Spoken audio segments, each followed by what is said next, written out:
Bonjour chers auditeurs. Voici le résumé de la leçon 8 du deuxième trimestre 2023. Un grand merci à nos abonnés pour leur soutien. Si c'est la première fois que vous regardez cette chaîne, veuillez vous abonner et cliquer sur l'icône du pouce levé pour aimer cette vidéo afin que vous puissiez être averti lorsqu'une nouvelle vidéo est publiée.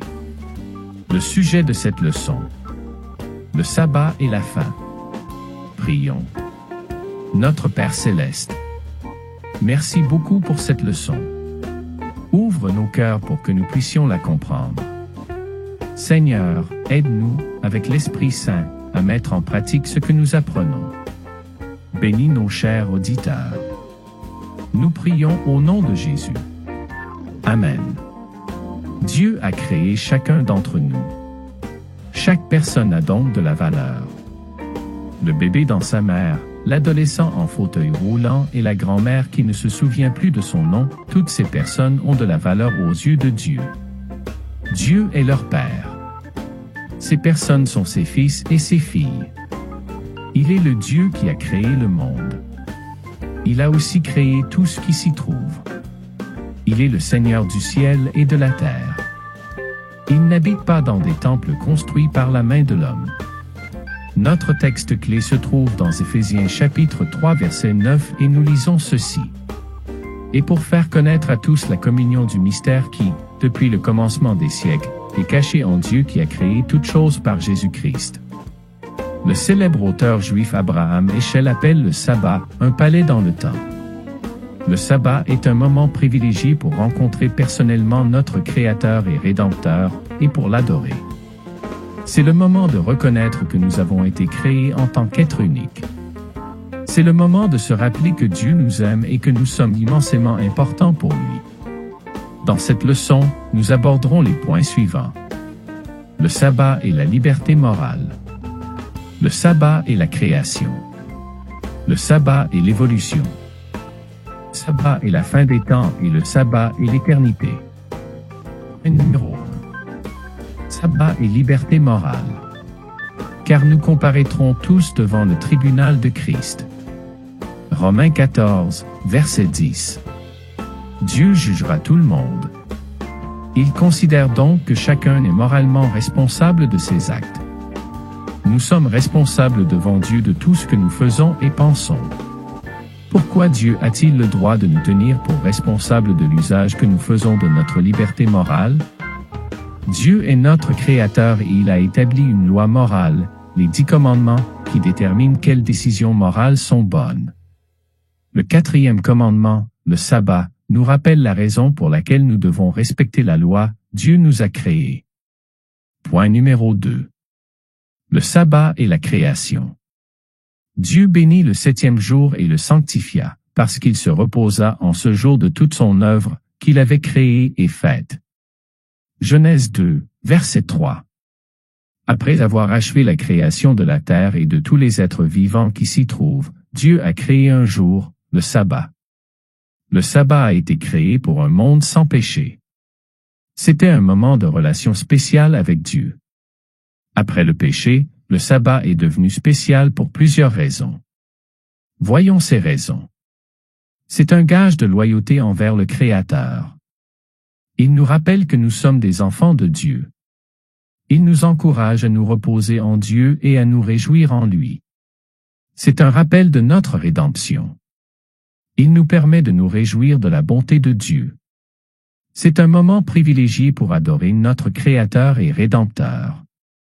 Enfin, c'est le lien entre l'Éden et la nouvelle terre. Point numéro 3. Sabbat et évolution. Car il a parlé, et cela s'est fait, il a ordonné, et cela s'est accompli.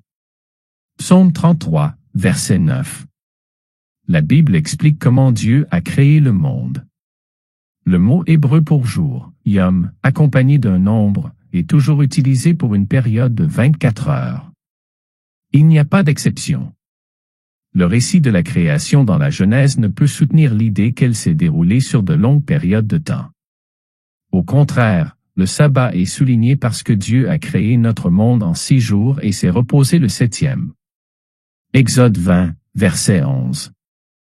Les fondateurs de l'Église adventiste se sont particulièrement intéressés au sabbat au milieu du 19e siècle. En 1845, la théorie de l'évolution est apparue au même moment, attaquant les fondements du sabbat en 1859. Satan a essayé de détruire ce mémorial de la création. Le diable déteste l'enseignement selon lequel Dieu a créé la terre et le ciel en 6 jours. Il a donc inventé un mensonge pour attaquer la vérité biblique. Le mensonge de Satan dit que Dieu a pris beaucoup de temps pour créer la vie sur terre. Le mensonge dit aussi que Dieu n'a pas créé la terre en 6 jours. Il a utilisé l'évolution. Comme nous l'avons vu, l'évolution est le faux enseignement selon lequel la vie sur Terre a commencé par hasard à partir de changements lents dans les plantes et les animaux qui se sont produits sur une très longue période. Voyez-vous à quel point cet enseignement est sournois? Satan mélange l'enseignement de l'évolution avec la vérité biblique. Ce faux enseignement dit que les jours de Genèse 1 ne sont pas des jours réels mais des millions d'années. Ainsi, ce mensonge enseigne que la vie sur Terre a des milliards d'années.